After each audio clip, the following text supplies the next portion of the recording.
Buenas tardes, estimados alumnos.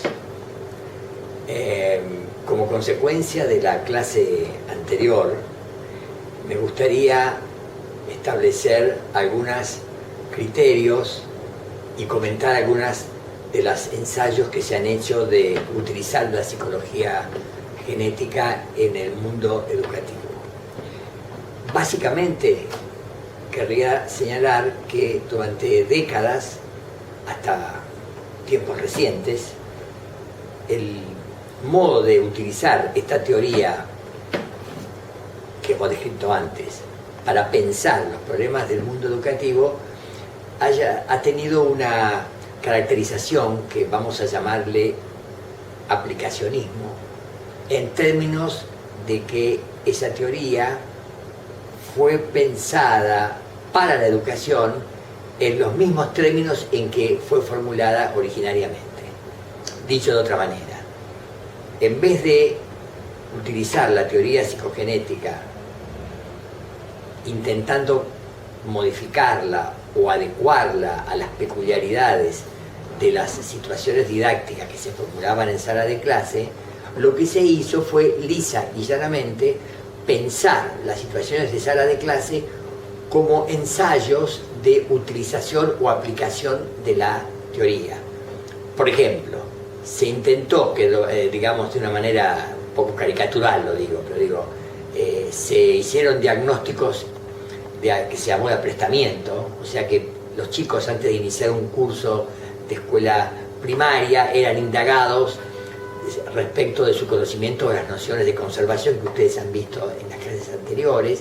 Luego se intentó adecuar los contenidos de las clases en función de lo que los chicos habían desarrollado en su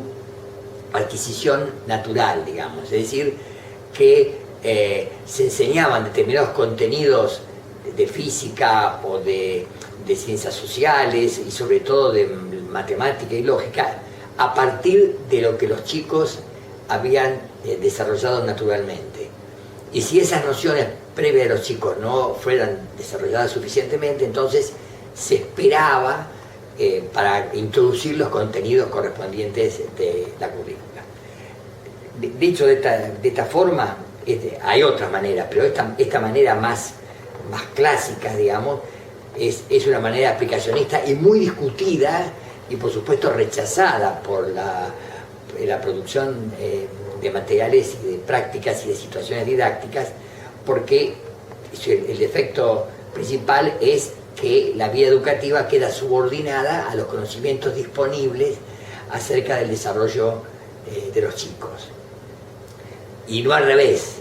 como dije antes, en vez de transformar los conocimientos en función de las demandas educativas, se adecua la demanda educativa al conocimiento del desarrollo. En segundo lugar, habría que decir que esta posición y este modo de utilizar la psicología o los resultados de la investigación psicológica se hizo en un marco de desconocimiento, no solo de los contenidos curriculares, o en buena medida los contenidos curriculares se adecuaban al desarrollo y no el estudio psicológico a una decisión previa sobre qué tipo de contenidos curriculares debían ser transmitidos o propuestos en sala de clase a los estudiantes. Esta cuestión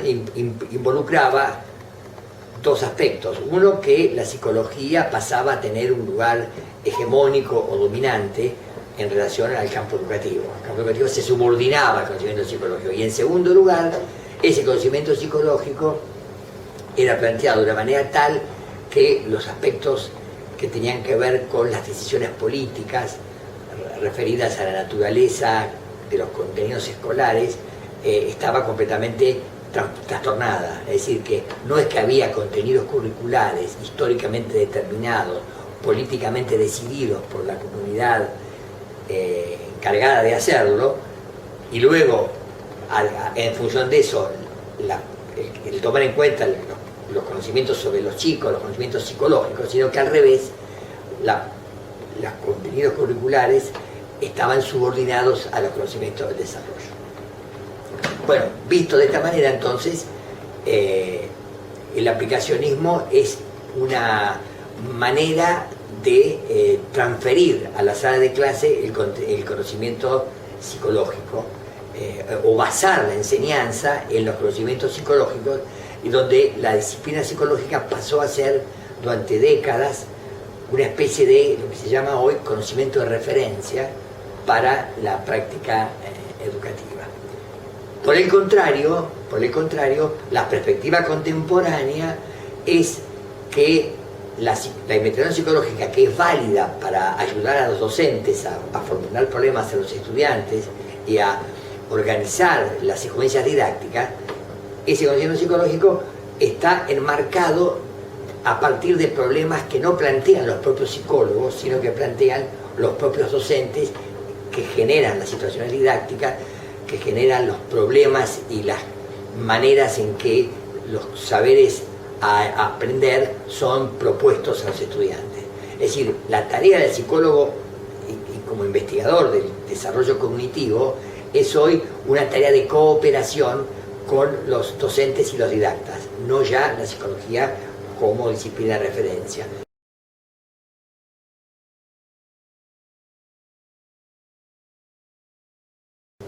Ahora bien, lo dicho anteriormente tiene un sesgo más bien crítico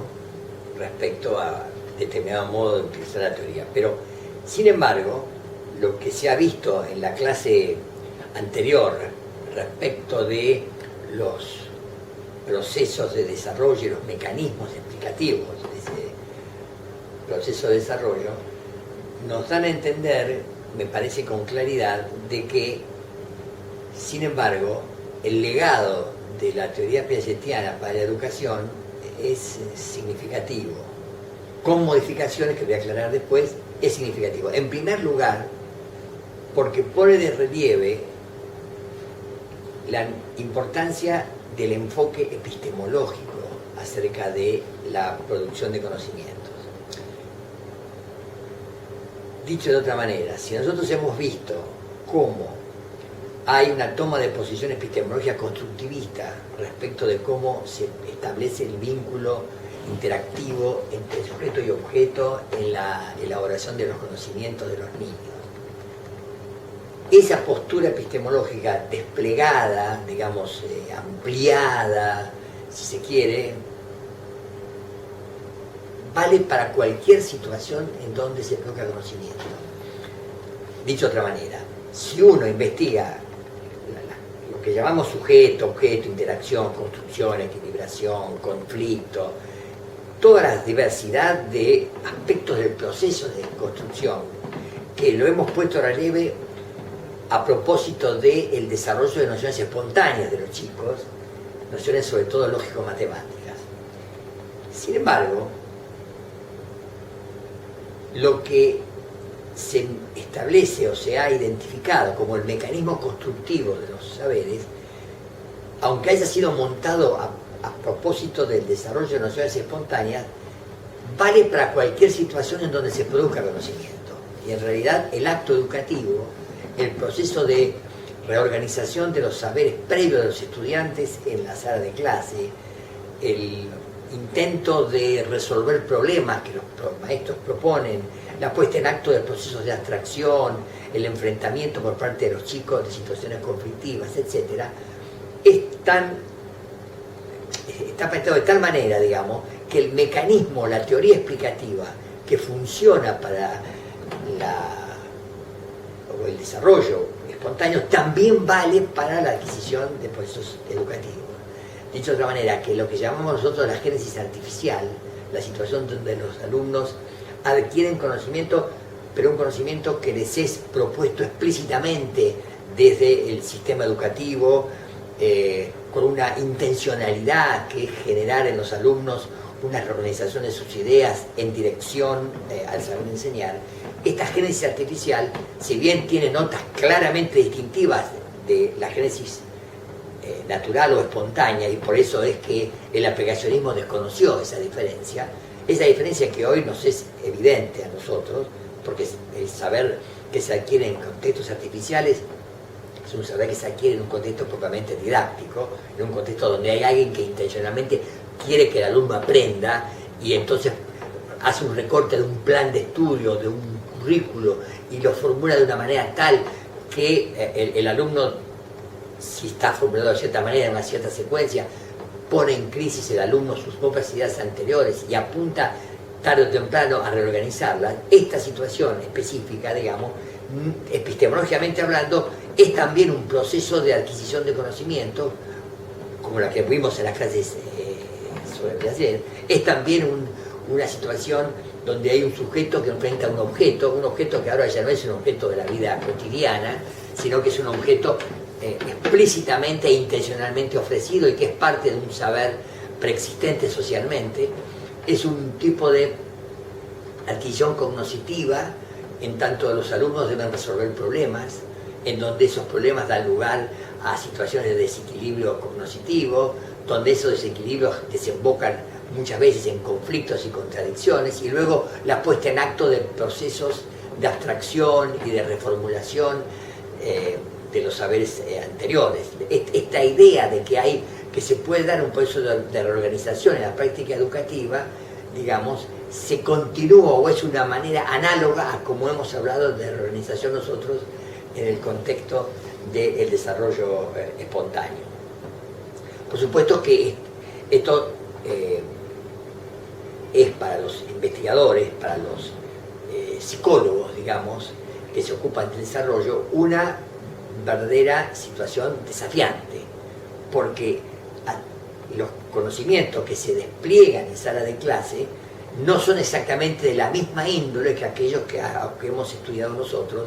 con el nombre de formas lógico-matemáticas, explicaciones físicas, etcétera, en el desarrollo que hemos hecho anteriormente. Aquí se trata de contenidos estrictamente conceptuales o bien experimentales o demostraciones desde el punto de vista o cálculo desde el punto de vista matemático, que tienen una especificidad que la psicología genética clásica no había asumido. En realidad de lo que se trata es de que los psicólogos puedan reconstruir el proceso por el cual el chico va formando conceptos específicos, va elaborando representaciones matemáticas, va apropiándose de la lectoescritura, va generando resúmenes en sala de clase, va generando explicaciones históricas, en el caso de las ciencias sociales, en cualquiera de esos dominios, pero en la medida en que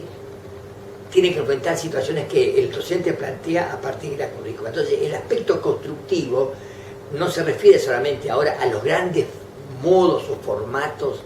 lógico-matemáticos, sino que el chico está reconstruyendo a niveles de conceptos que son propios de cada campo disciplinario. Entonces, la apertura de la investigación a este mundo original, completamente, en gran medida desconocido por los psicólogos genéticos, pone en movimiento la teoría, la desafía para que construya nuevas hipótesis, de nuevas explicaciones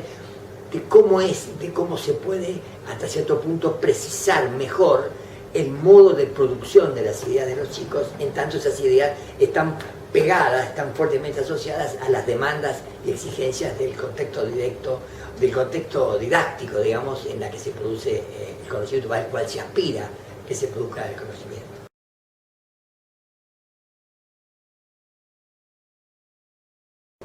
Bueno, yo me permito hacer una muy breve presentación, o si se quiere introducción, a la clase que sigue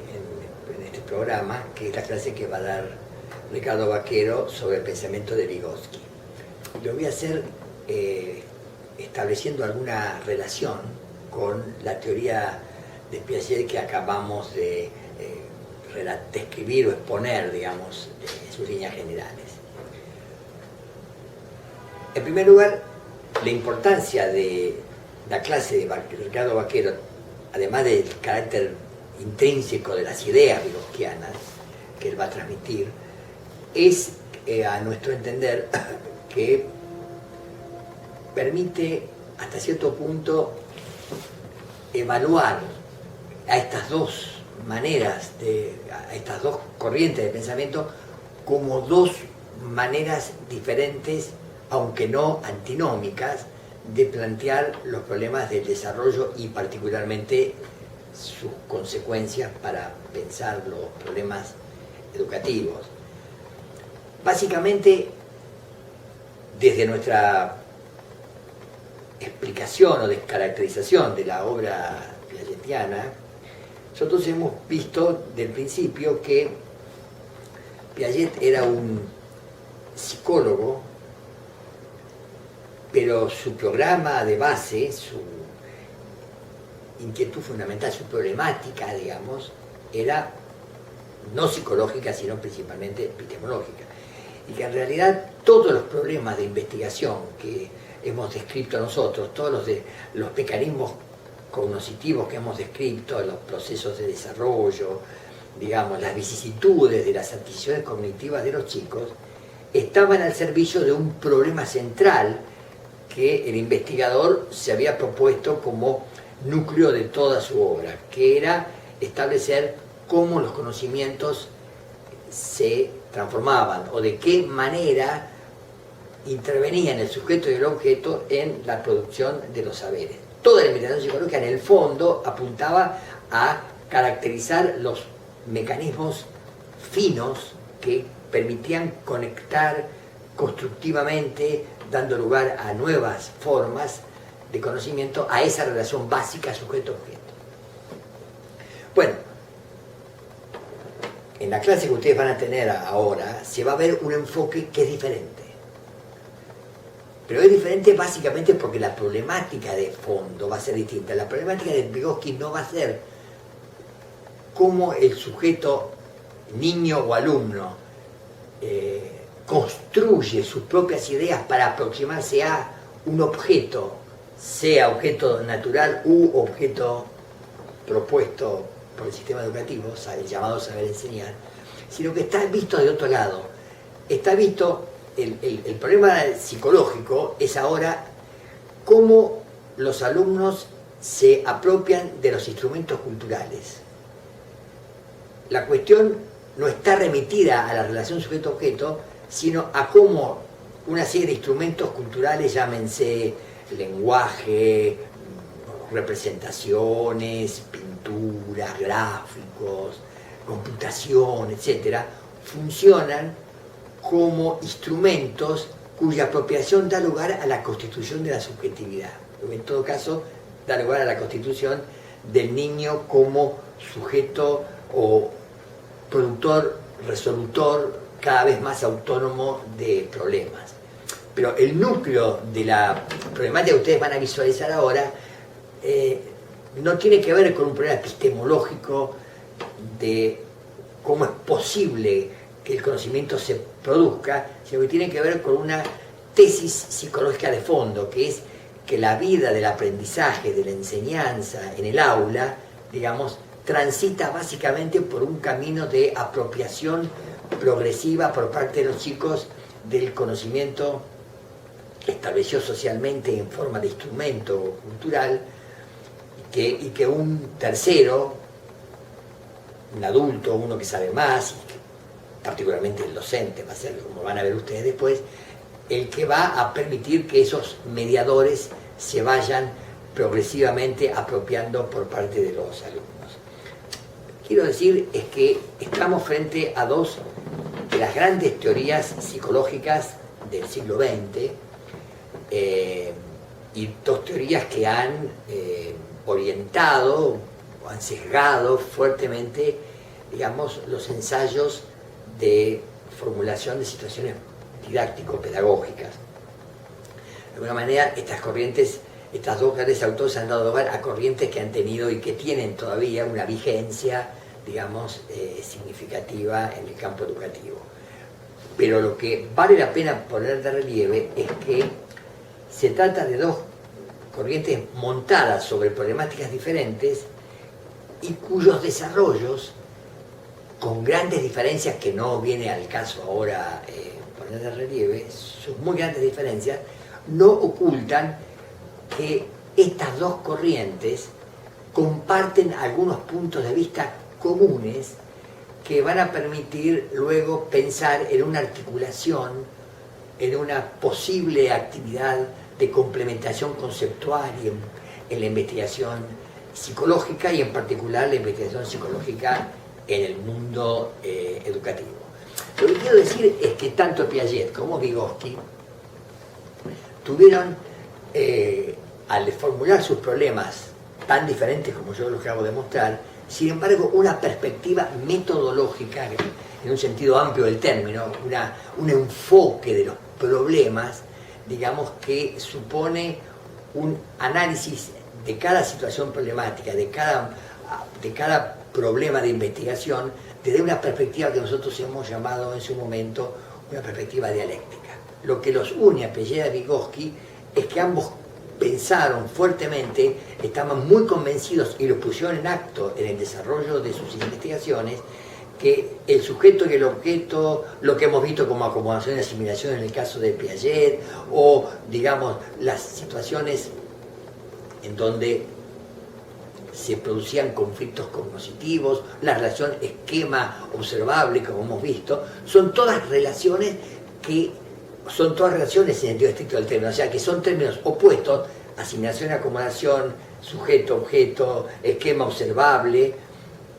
que sin embargo no pueden existir una sin la otra. Todo el análisis piagetiano que hemos visto nosotros está montado sobre la base de que es posible analizar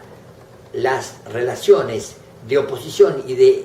identidad, de unidad y de diferencia que hay entre estos componentes.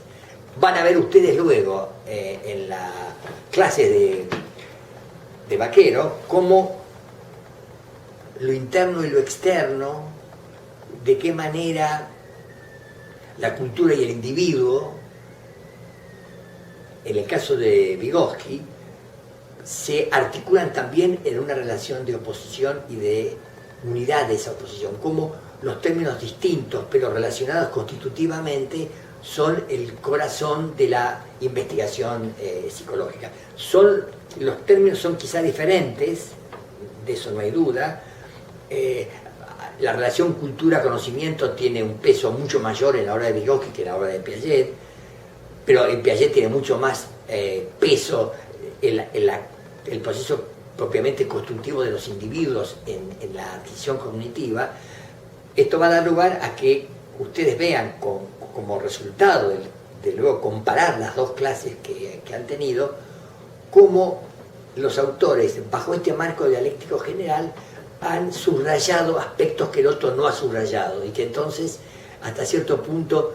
el conocimiento de una teoría permite iluminar la comprensión de la otra teoría. Hasta cierto punto, la teoría piagetiana carece de una adecuada comprensión de qué manera las herramientas culturales son estructurantes del desarrollo cognitivo. Y por el lado vygotsiano hay una cierta carencia de una comprensión suficiente